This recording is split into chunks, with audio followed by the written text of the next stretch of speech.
Today we're talking bucket lists. What accomplishments in your board gaming world do you want to achieve before they get lost in the shuffle? Oh, Irik, today we got a doozy of a topic. Yep. Yeah. I'm really interested to see where this one goes because I think there are as many different answers to this question as there are people to answer it. I would agree, yeah. Today, we got 5 different people that are going to be answering it because we got me, you, Paula, Grant, and Matthew are all joining us with all of our answers to this question. So I'm really interested to see, are we just talking about games to play or are we talking about things to accomplish? What type of accomplishments are on everybody's bucket list when it comes to board gaming? Well, bucket lists are interesting to me because they can mean a lot of different things to different people. Yeah. For some people, it's going and doing a certain thing. They want to travel somewhere. For other people, it's about acquiring a certain thing. They want that car, whatever they never achieve that thing. Right. Yeah, okay. Right. And for other people, it's more about their legacy. Ooh, yeah. Right? What are they leaving behind? How are people going to remember them? There's so many different ways to approach this. Right? It's an open-ended question. And we have 5 people, and they're all going to answer differently. So curious to see myself. Yeah. Okay. Well, you know what? I think we can satiate that curiosity with our friend, the Kenner Star Wars spinner. Let me warm up my spinning finger here. Hold on. All right. Yeah. It's gotten a lot of use today. It's very busy. Don't pull a tendon. Number 1. That would be Grant. That would be Grant. All right, Grant. Off Grant. Let's have Grant us with, I don't know, let's go to Grant. What's an item on my board game bucket list?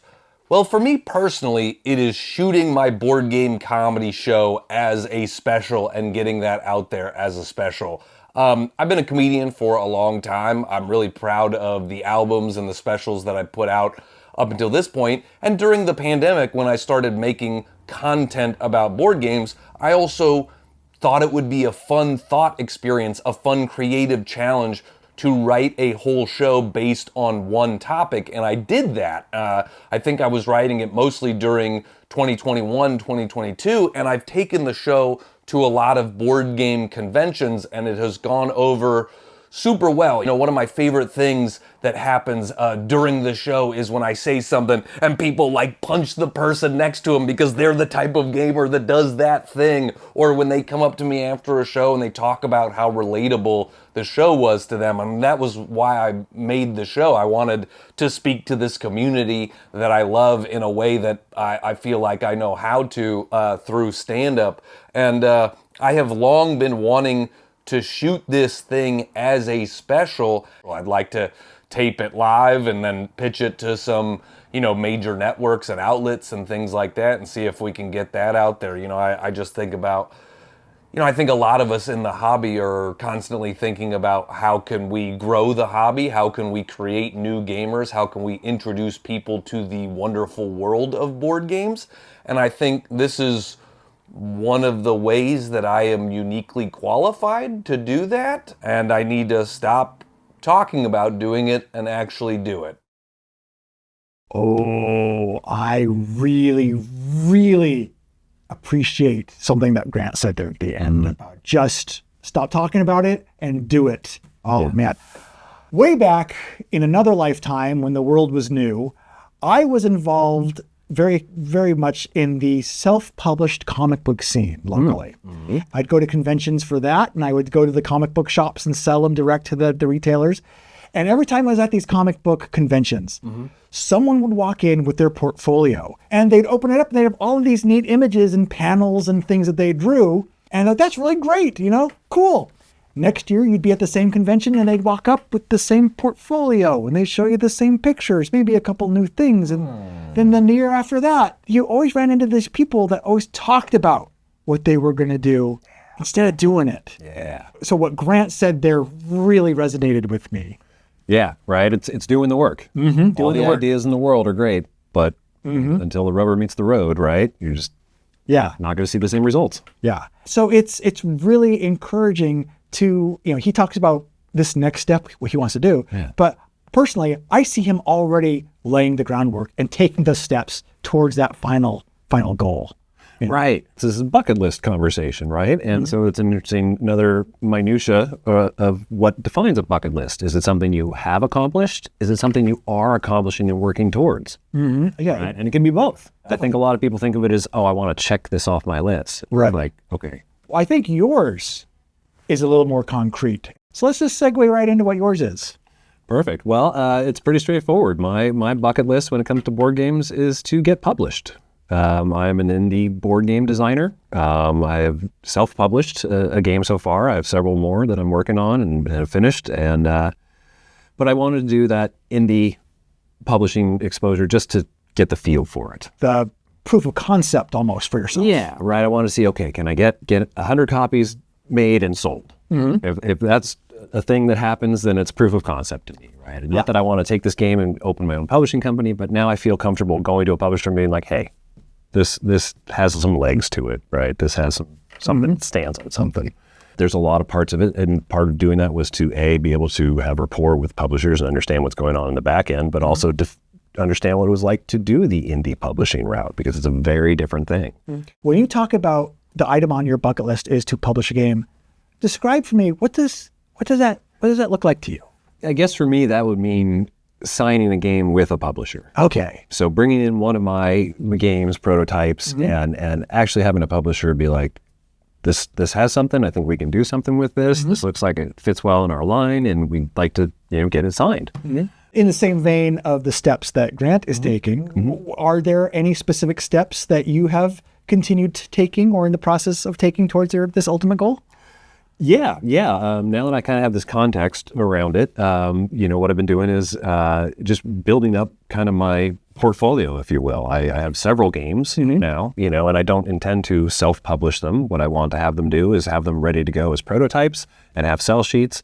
And then hopefully I'm thinking next summer during the convention season, going and meeting with publishers and just having my whole arsenal and toolkit ready to go with lots of options depending on who I'm meeting with. So you've been working on actually taking these ideas and getting them ready to show, actual working prototypes. Right. I'm better off spending my time polishing the sell sheets and a video for it than I am the artwork and the rule book and all that. Prioritizing, yes, what's important now to focus on. What's that saying? Don't let perfection be the enemy of good. Correct. Yep. Correct. Yeah. And again, it goes back to what Grant said, and it goes back to my experience, in Ashcan Alley at these comic book conventions. It's doing more than just saying, oh, someday I'm going to do this. Oh, but I need to get this thing working first.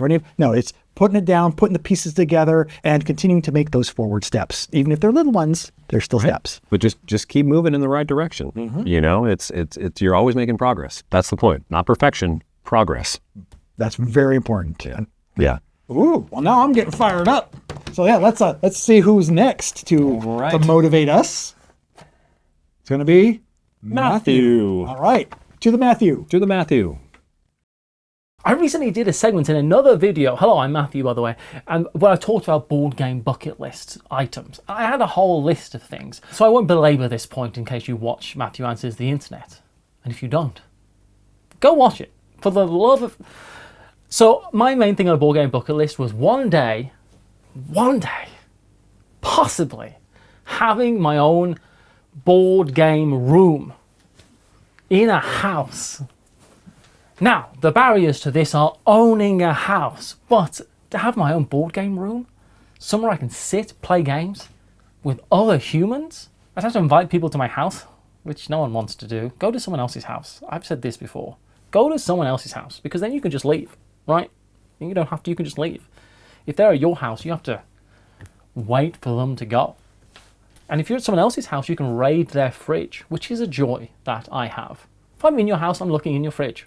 Just deal with it. That's happening. I probably won't take anything, but I do want a gander. But on a board game bucket list, having a board game room where I can have my games on display, not in plastic boxes, and have them all around and say, anything you want to play in this wondrous room is yours to play on this table that is prepared for you with which one to play a game. That would be amazing. And I could have some music in there and some board gamery nice candles. The whole room would smell like patchouli oil. No one would want to be in there. It would be suffocating. But yeah, board game room in a house. I'd be able to invite people around to take time away from the real world, to escape to this lovely little board game room and just play a game and forget the world. Wow, that would be ideal, wouldn't it? Yeah, that's my number one board game bucket list item. I also want to beat Knizia in a battle of wits, but that's a whole separate thing. Ooh, a dedicated gaming space. Yeah. Yeah. I can feel that one. What Matthew described, except for the patchouli oil, is exactly what this room we're sitting in is meant to be as well. I have daydreamed about having like a dozen gamers from the community come over. And I've thought, how many tables can I set up in this room? And how many people would I have over there and everything? And I've never done it. Is that a bucket list item? I think that is a revelation. No, I think Matthew's sentiment is absolutely right. I mean, I felt the same way. To have a dedicated space to create that vibe. Again, I would not do the patchouli candles. No, unless you really don't want people to come around. Yeah. Yeah. I think maybe I need to take advantage of this opportunity with the space I do have and finally make that happen instead of just daydreaming, oh, it'd be great to do that someday. Yeah, my wife and I have a term for this, and I think what Matthew just did is called shame-spirational. Absolutely. Shame-spiration. Yes, that's what I'm feeling right now. Yeah, right? Okay, well, let's see if I can dig myself out of this spiral by going, I guess Paula. Paula will be next. Well, All right. Paula will be next. All right, so let's spiral out with Paula. name a new series. I recently crossed an item off my board game bucket list, and that was playing Twilight Imperium. So back in February of this year, I played Twilight Imperium 4th edition for the first time. This is something that had been on my list as an experience I wanted to have as a person in this hobby. I wanted to put in the work and put in the effort and spend an entire day experiencing this game, and knowing whether or not I would like it or what that would be like. Like, that was on my bucket list. And I did it. I accomplished it. I finally said yes when a friend invited me to play. I had the time, I had the mental energy, and I had a great time. And I don't know if I'll ever play the game again. I might, I would. If the right people invited me to, I would totally play Twilight Imperium again. But either way, it felt so good to finally experience this thing I had been curious about for years. And that was I feel at the top of my bucket list. So I guess I need to come up with something new to put on my bucket list, because I've done it. I accomplished it. Mission accomplished. I guess I need to find a new dream. Spiraling out with Paula. I'm actually surprised that Paula's is the first entry we have where the bucket list item is just a specific game she wants to play. And and the first one where she's accomplished said bucket list item. So touche. I think the four of us need to take lessons from Paula, because she not only clearly has them, but she's accomplishing them. That's a very good point. Yeah. Yes. Good job, Paula. Yeah. With all these big aspirations that have come up so far, you could potentially look at that and say, well, that's kind of comparatively kind of frivolous. But it was Twilight Imperium 4th edition. There's nothing frivolous about that game, Chaz. I mean, it takes months to coordinate just a gaming session for it. And then, like she said, you're there all day. I'm going to be here for 8 to 10 hours engaged in this game, with breaks and all that. I think there's also merit in her bucket list item, because looking around this room, there are so many games on these shelves that are still waiting to be played in my own collection, that simple objective of getting games played and enjoying them, I don't think that's frivolous at all. Not at all. Yeah. Not at all. So that's kind of the point, actually, of all these board games. Well, now this has been a roller coaster of emotion. So this has been, the answers have been all over the place. So now the pressure's on. How are you going to cover new territory? I kind of feel like I'm doing my thing on the bucket list. I'm not just taking steps towards it. I'm kind of in between you and Paula.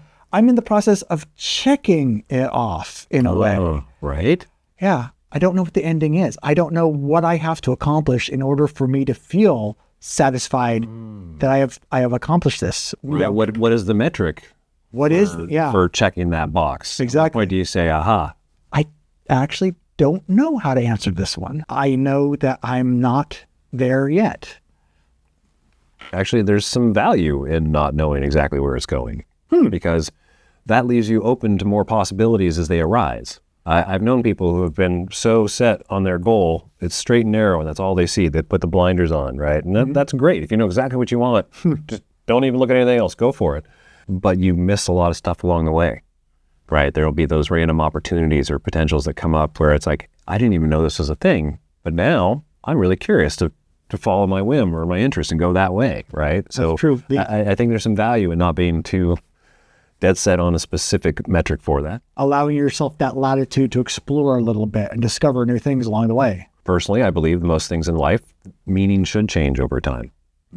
Things can't mean the same thing to you that they meant before. You need to have updated meaning in your life. And so something like this, like you're talking about, where it's your bucket list, it's in process, you get to constantly redefine what that means to you, whether that's starting Lost in the Shuffle, right? Or doing new ventures in that way. There are these other opportunities that come up which provide new meaning to the thing you're already doing, which provided meaning. Wow. You know what I'm going to do is I'm just going to let that settle. We're just going to leave the episode there. And I will say this, just because to encourage the conversation, I want to know what's on your board game bucket list. Tell me down in the comments so we can compare notes and see where people overlap and see how people's meaning changes over time. With that, thanks for watching and talk to you again soon. Yeah.